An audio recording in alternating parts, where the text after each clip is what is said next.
दहाड़ के बोलिए काजी साहब के नवा साहब 30 मिनट। मिंबर रसूल पर जलवा फरमा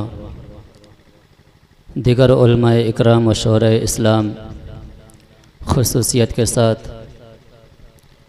खलीफा हुजूर ताजु शरिया हज़रत अल्लामा व मौलाना मुफ्ती मोहम्मद साक़िब रज़ा ख़ान साहब क़िबला और तमाम हाज़िरीन महफ़िल अस्सलामु अलैकुम व रहमतुल्लाहि व बरकातुहू। गौसे आज़म बमने बेसरो सामा मददे गौसे आज़म बमने बेसरो सामा मददे क़िबलाए दी मददे क़ाबे ईमा मददे। अल्हम्दुलिल्लाह नहमदुहु व नस्तईनुहु व नस्तग़फिरुहु व नु'मिनु बिही व नतवक्कलु अलैहि। अम्मा बाद फ़अऊज़ु बिल्लाहि मिनश शैतानिर रजीम बिस्मिल्लाहिर रहमानिर रहीम व बिल वालिदैनि इहसाना सदक़ल्लाहुल अलीयुल अज़ीम व सदक़ रसूलुहुन नबियुल अमीनुल मतीनुल करीम व नहनु अला ज़ालिका लमिनश शाहिदीन वश्शाकिरीन वल्हम्दुलिल्लाहि रब्बिल आलमीन। ज़मीं पे बस मुझे एक ही औरत दिखाई देती है, ज़मीं पे बस मुझे एक ही औरत दिखाई देती है, अमा बस मुझे माँ की मोहब्बत दिखाई देती है। ऐ मेरी माँ तेरे चेहरे की झुर्रियों की कसम, ऐ मेरी माँ तेरे चेहरे की झुर्रियों की कसम, तेरे हर एक लकीर में जन्नत दिखाई देती है। बाद तौहीद के मतवालों शमए रिसालत के परवानों औलिया उम्मत के जानिसारों गौसो ख्वाजा के दीवानों शोहदाए मिल्लत के तलबगारों, आओ हम सब मिलकर सबसे पहले आकाए नामदार मदीने के ताजदार दोनों आलम के मालिक मुख्तार जनाब अहमद मुज्तबा मोहम्मद मुस्तफ़ा सल्लल्लाहु तआला अलैहि वसल्लम की बारगाह बेकस पनाह में अपनी ग़ुलामी का सबूत देते हुए दुरूदों की डाली को मोहब्बत की थाली में सजाकर पेश करें और पढ़ें। अल्लाहु रब्बु मुहम्मदिन सल्लल्लाहु अलैहि वसल्लम नहनु इबाद मुहम्मदिन सल्लल्लाहु अलैहि वसल्लम सल्लु अलैहि सलातु व सलामन अलैका या रसूलल्लाह सल्लल्लाहु तआला अलैहि वसल्लम। अज़ीज़ान मोहतरम, अभी अभी मैंने जिस आयत करीमा तिलावत करने का शरफ़ हासिल किया, अल्लाह रब्बुल इज़्ज़त कुरान मुक़द्दस में इरशाद फरमाता है वबिल वालिदैनि इहसाना। इसका तर्जुमा ये है, बेशक तुम अपने वालिदैन के साथ एहसान करो, अपने माँ बाप के साथ अच्छा सलूक करो, अच्छा बर्ताव करो, यहाँ तक कि उन दोनों में से कोई एक या दोनों आखिर उम्र तक पहुँच जाएं तो उन्हें उफ तक ना कहो, यानी उन्हें झड़को भी मत। जब उनसे कलाम करो तो निहायत ही अजुज़ो इनकिसारी के साथ कलाम करो। जब उनसे बात करो तो अदब एहतराम के साथ बात करो। अज़ीज़ान मोहतरम, वालिदैन का मकाम बहुत ऊंचा है। आइए देखते हैं आखिर माँ बाप का हक, माँ बाप का मकाम कितना आला है। बसरा की सरजमी पर हज़रत अब्दुल्ला इब्न मुबारक, इनके बारे में किताबों में आता है कि अपने वक्त के बहुत बड़े वली गुजरे हैं। इनकी माँ पूरी तरह से ज़ईफ़ हो चुकी थी। एक दिन अपने बेटे को आवाज़ देती और कहती, बेटा मैं पूरी तरह से बूढ़ी हो चुकी हूँ, कोई काम कर नहीं सकती, बराबर सुन भी नहीं सकती, लेकिन बेटा मेरी एक ख्वाहिश है कि मैं मरने से पहले एक हज अदा करना चाहती हूँ। हज़रत अब्दुल्ला इब्न मुबारक बहुत फर्मा बरदार बेटे थे। उन्होंने कहा, माँ आप फिक्र मत कीजिए, आपको मैं अपने कंधे पर बिठाकर हज बैतुल्लाह के लिए ले जाऊंगा। अज़ीज़ान मिल्लत इस्लामिया, हज़रत अब्दुल्ला इब्न मुबारक अपनी माँ को अपने कंधे पर बिठा लेते हैं और बसरा से निकल चलते हैं। चलते चलते मक्का शरीफ पहुँचते हैं। वहाँ पर हज कराई, सही कराई, तवाफ़ कराया। उसके बाद मदीना शरीफ लेकर गए, वहाँ पर रसूल के रोज़े की ज़ियारत कराई। उसके बाद फिर मक्का शरीफ लेकर आते हैं। अज़ीज़ान मोहतरम, जब मक्का शरीफ लेकर आए हैं तो उनकी माँ कहती है, बेटा तुमने मुझे हज तो करा दिया, तुमने मुझे हज तो करा दिया, लेकिन बेटा मेरी एक ख्वाहिश और है। तो हज़रत अब्दुल्ला इब्न मुबारक फरमाते हैं, कहो माँ आखिर आपकी क्या ख्वाहिश है? आपका ये बेटा आपकी हर ख्वाहिश पूरी करने के लिए तैयार है। ज़रा गौर करो मुसलमानों, वो गर्मी का मौसम, वो तपती हुई रेत पर कितनी मुसीबतों का सामना किया होगा, न जाने कितनी तकलीफें झेली होंगी, लेकिन अपनी माँ को राज़ी करने के लिए कहते, माँ आपकी मैं हर ख्वाहिश पूरी करने के लिए तैयार हूँ, बताइए आपकी क्या ख्वाहिश है? तो उनकी माँ कहती है, बेटा तुमने मुझे हज तो करा दिया, लेकिन मैं मरने से पहले 40 तवाफ अदा करना चाहती हूँ, इतना सुनना था। हज़रत अब्दुल्ला इब्न मुबारक कहते हैं, ऐ मेरी माँ आप फिक्र मत कीजिए, आपका ये बेटा आपको अपने कंधे पर बिठाकर 40 तवाफ कराने के लिए तैयार है। अज़ीज़ान मोहतरम, हज़रत अब्दुल्ला इब्न मुबारक अपनी माँ को अपने कंधे पर बिठाते हैं, उसके बाद तवाफ करना शुरू कर देते हैं। 3 दिन में 40 तवाफ पूरा हुआ। जब 40 तवाफ पूरा होता है, उसके बाद में अपनी माँ को एक किनारे पर बिठाकर दौड़े दौड़े जाते हैं और काबे के गिलाफ को पकड़कर फरमाते हैं, ऐ मेरे रब्बुल आलमीन, ऐ मेरे पाक परवरदिगारे आलम, अब तो बता दे क्या मैंने अपनी माँ का हक अदा कर दिया? ऐ मेरे रब्बुल आलमीन, मैंने अपनी माँ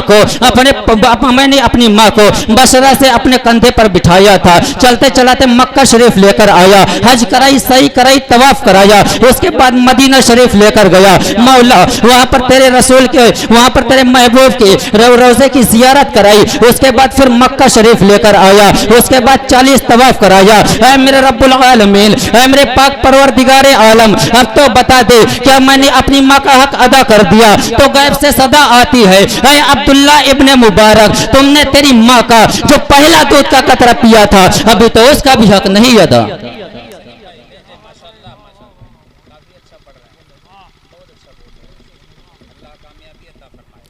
आमीन।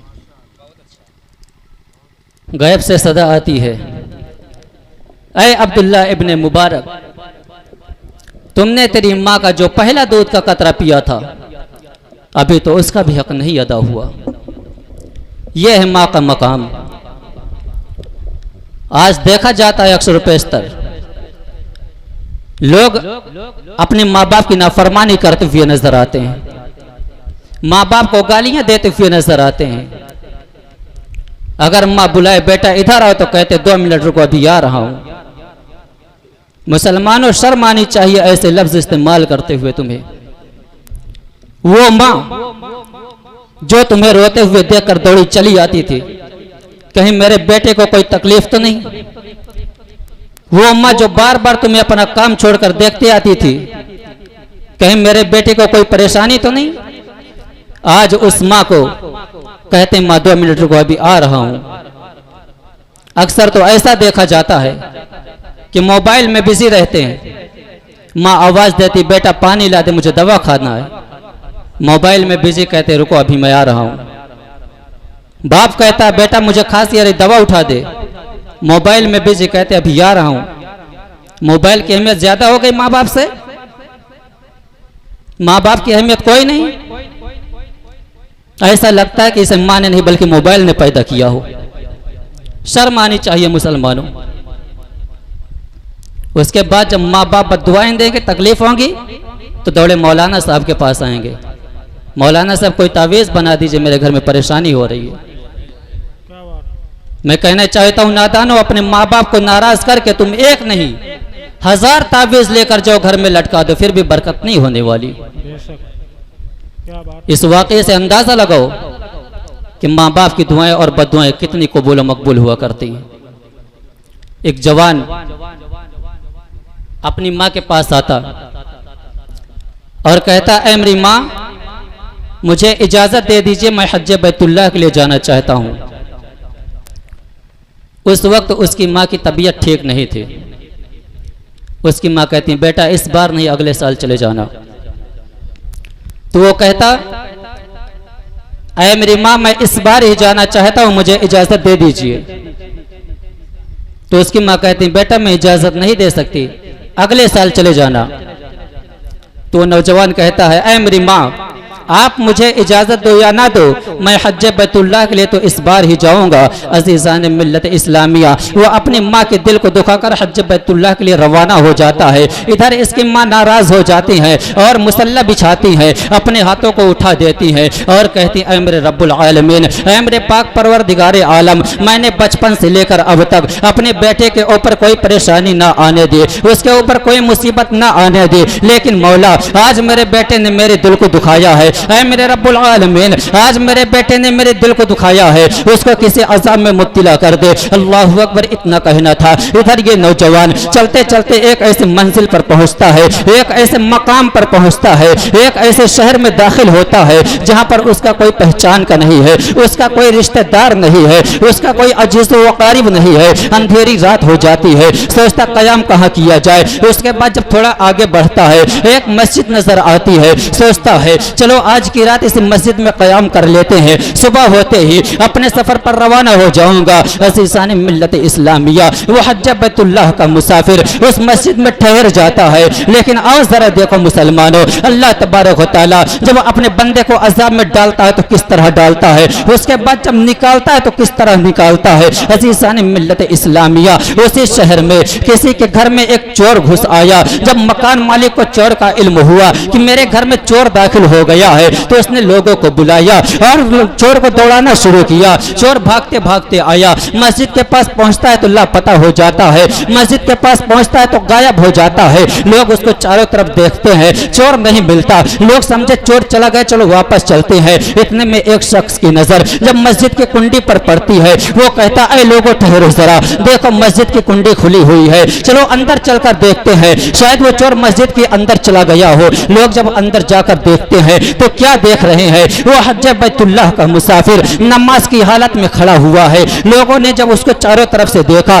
तो कहने लगे ये मेरा पहचान का नहीं है, ये मेरे गांव का नहीं लगता है, ये चोर है, चोरी करने के लिए आया था, बचने के लिए नमाज का बहाना कर रहा है। अज़ीज़ान मिल्लत इस्लामिया, लोगों ने वहीं पर उसको पकड़ लेते हैं और मारना शुरू कर देते हैं। सुबह होते ही काजी शहर के पास लेकर आते हैं और एक एक करके गवाही देना शुरू करते हैं, ऐ काजी शहर, ये चोर चोरी करने के लिए आया था, ये मेरे गांव का नहीं है, ये मेरा रिश्तेदार नहीं है, ये मेरा पहचान का नहीं है, ये चोर चोरी करने के लिए आया था, बचने के लिए नमाज का बहाना कर रहा था। लोगों ने गवाही दे दी। काजी शहर ने फौरन सजा सुना दी है कि इसके दोनों हाथ काट लिए जाएं, इसके दोनों आंखें निकाल ली जाएं, इसके दोनों पांव काट लिए जाएं। अज़ीज़ान मिल्लत इस्लामिया, शहर काजी का हुक्म पाते ही लोगों ने उसके हाथ पांव काट लेते हैं और आंखें निकाल लेते हैं। अब गधे पर बिठाकर गांव गांव में ऐलान किया जा रहा है, उसे रुस्वा किया जा रहा है और ये ऐलान किया जा रहा है, ऐ लोगों सुनो सुनो, तुम कभी चोरी मत करना वरना तुम्हारे भी साथ यही सलूक किया जाएगा। ऐ लोगों सुनो सुनो, अगर तुम कभी ऐसी हरकत करोगे तो तुम्हारे भी हाथ पांव काट लिए जाएंगे और आंखें निकाल ली जाएंगी। अज़ीज़ान मिल्लत इस्लामिया, इधर इसको रुस्वा किया जा रहा है। लेकिन आओ देखो जरा मुसलमानों, आखिर माँ तो माँ होती है, गुस्से में आकर अपने बेटे के हक में बद्दुआ तो कर देती है, लेकिन जब माँ का गुस्सा ठंडा होता है तो अपने बेटे से उतनी मोहब्बत करती है। अज़ीज़ान मिल्लत इस्लामिया, माँ की ममता मचल जाती है और मुसल्ला बिछाती है, फरमाती ऐ मेरे रब्बुल आलमीन, मैंने गुस्से में आकर अपने बेटे के हक में बद्दुआ तो कर दी थी, मौला न जाने किस हाल में होगा मेरा लाल। ऐ मेरे पाक परवरदिगारे आलम, अगर तूने उसको किसी अज़ाब में डाल दिया है तो किसी तरह मेरे पास भेज दे। ऐ मेरे पाक परवरदिगारे आलम, मैं अपने बेटे को एक नजर देखना चाहती हूँ। इतना कहना था, इधर ये नौजवान पुकार उठता है और कहता है ऐ लोगों सुनो सुनो, ये ऐलान मत करो कि ये चोरी का नतीजा है, बल्कि ये ऐलान करो कि माँ की बद्दुआ का नतीजा है। ऐ लोगों सुनो सुनो, तुम कभी अपने माँ बाप की नाफरमानी मत करना वरना तुम्हारे भी साथ यही सलूक किया जाएगा। ऐ लोगों सुनो सुनो, अगर तुम अपने माँ बाप को नाराज करोगे तो तुम्हारे भी हाथ पांव काट लिए जाएंगे और आंखें निकाल ली जाएंगी। अज़ीज़ान मिल्लत इस्लामिया, जब लोगों को मालूम हुआ ये चोर नहीं हज बैतुल्लाह का मुसाफिर है, लोगों ने रोने लगते हैं और उससे कहते हैं है, ऐ मुसाफिर मुझे माफ कर दे, मुझे पता नहीं था कि कोई एक मुसाफिर है, वरना तेरे साथ ये सुलूक ना किया जाता। अजीज़ान मिल्लत इस्लामिया उसके हाथ पांव में पट्टी बांधकर, उसके आंख में पट्टी बांधकर उसके घर के दरवाजे पर बिठा जाते हैं। वो अपने घर के दरवाजे पर बैठा है, लेकिन उसे पता नहीं कि वो खुद के वो खुद के घर के सामने बैठा है। अजीज़ान मिल्लत इस्लामिया बाहर से वो आवाज देता है, कोई है जो मुझे खाना खिला दे। उसकी माँ अंदर से आवाज देती है, तुम दूर से बोल रहे हो, थोड़ा करीब आ जाओ। तो वो कहता मेरे पास चलने के लिए पैर नहीं, मैं चल नहीं सकता। तो उसकी माँ कहती है आप अपने हाथ को बढ़ा दो, मैं रोटी का टुकड़ा रख देती हूँ, तुम खा लेना। वो कहता मेरे पास हाथ नहीं, मैं बढ़ा नहीं सकता। तो उसकी माँ अंदर से आवाज देती है, फिर मैं तुम्हारे सामने कैसे आऊँ, मैं तुम्हारे सामने नहीं आ सकता, मैं तुम्हारे सामने नहीं आ सकता, इसलिए मैं तुम्हारे सामने नहीं आ सकती, इसलिए कि इस्लाम में गैर मर्द के सामने आना मना है। मैं तुम्हारे सामने अगर आती हूँ तो मेरे और तुम्हारे बीच बेहुरमती पैदा हो जाएगी। अज़ीज़ान मिल्लत इस्लामिया जैसे ही इतना सुनना था, वो जवान पुकार उठता है, आप इसकी भी फिक्र मत कीजिए, मेरे पास देखने के लिए आँख भी नहीं है। अज़ीज़ान मिल्लत इस्लामिया जैसे ही इतना सुनती है, उसकी माँ एक कटोरे में ठंडा पानी लेती है और रोटी का टुकड़ा लेकर बाहर आती है, लेकिन अपने बेटे को पहचान ना सकी, इसलिए कि जब बेटा गया था तो सही सलामत था, आया है तो हाथ पांव में पट्टी बंधी हुई है, आंख में पट्टी बंधी हुई है। जब पहले लुकमा खिलाती है, वो जवान पूछता है इस गांव का नाम क्या है। उसकी माँ बोलती है इस गांव का फला नाम है। फिर कहता है फला आदमी का घर कौन सा है। उसकी माँ कहती है आप जिसका पता पूछ रहे हो और जिसके दरवाजे पर बैठे हो, ये उसी का घर है। इतना सुनना था, मुँह से लुकमा गिर जाता है और अपनी माँ के कदमों में सर रख देता है